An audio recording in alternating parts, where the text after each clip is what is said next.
Number 9. When the first poll question was, ladies, are you comfortable discussing your mental health with family and friends? Yes, 38% of women, no, 62% of women. Question to guys, 100% no. Then we asked another question.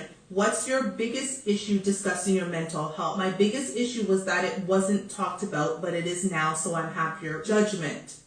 And having my feelings minimized or diminished. People not understanding me and miscommunication. Men's mental health.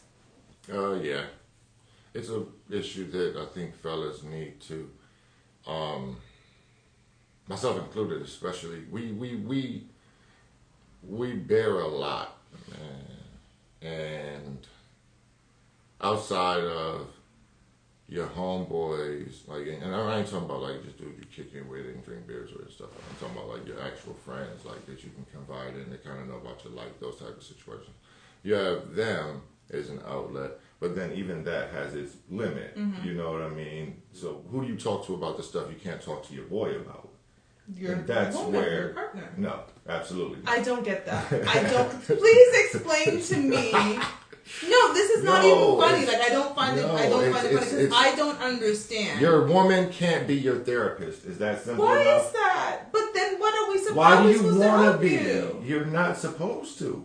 You're supposed to be support, not the therapist. But I don't. I just want to support. But no understanding what's going on allows me to create a plan of support. No. Je ne comprends pas. Okay, so here's the thing. Women, like if you see some stress in your man and he's not the kind of guy that's communicative about what might be, especially and let's say it's not you, it's clearly not you. He's not going to volunteer that information. But so you're going to have to try to probe. Yes, and I do probe. No. So yes, I do. Yes, what do I do? I said probe. It depends on what you got going on. Sometimes you will, but usually you'll just ask like the surface question, and I can just be like, okay, and then it's dead. You have to kind of like,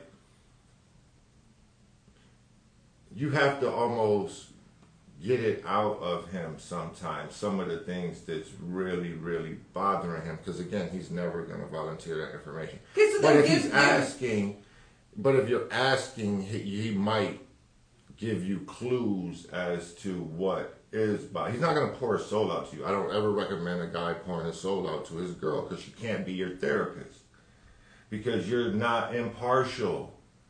Okay, I get that. I'm not impartial. I'm always going to be on... Well, no, I'm you're not always going to be on your side. Thank you. You're not always going to be on my side. Because I like to look at things from a logical standpoint. Now, the therapist is always going to be on my side. But no, she's not. Or he's not. Can I finish? Go ahead. Point, they're always going to be on your side as your therapist, but they're going to help you establish where your perspective is correct and where your perspective is incorrect. Okay. That's kind of the job of a therapist, to help you sort through some of that stuff. And really, the whole process of therapy to me is about self-actualization. I agree. That's what therapy was really for me. Really getting to owning your space, yourself, what you got going on, what you allow, what you're into, what you're not into, and Correct. how your past shapes your present and your future. Let me ask you this then. How does a woman help our man? We are supposed to be helpmates. You know, I very much believe in being a helpmate. Like we don't, like y'all, here's the problem. Y'all love to talk. But I tell you something that a man will never run from. Unless you're the problem. Physical touch, like, you know, and I ain't talking about like where you kick your feet up on him and you're comfortable. I'm talking about like, and I'm not saying that bothers dudes, but I'm saying like, just ask him if you can just hold him. And I guarantee you most guys won't reject that. When you see him stressing, instead of personalizing it or thinking it's you or making it about you or nothing like that, just ask him, can just take him come into the bedroom with me. Push him down on the bed. Just let me hold you for a minute. And I guarantee you, he ain't gonna sit there for an hour with you or nothing like that, but 3, 4, 5 minutes and just hold him, I guarantee that will loosen up whatever is. But You see how that was just a specific recipe, and you see how you're wanting. No, I'm just saying I hold you all the time. So is that useful? Yeah, because for me, I feel like I need to be fixing something. I need to be doing something. And that's back to the couple of tips ago. That urge.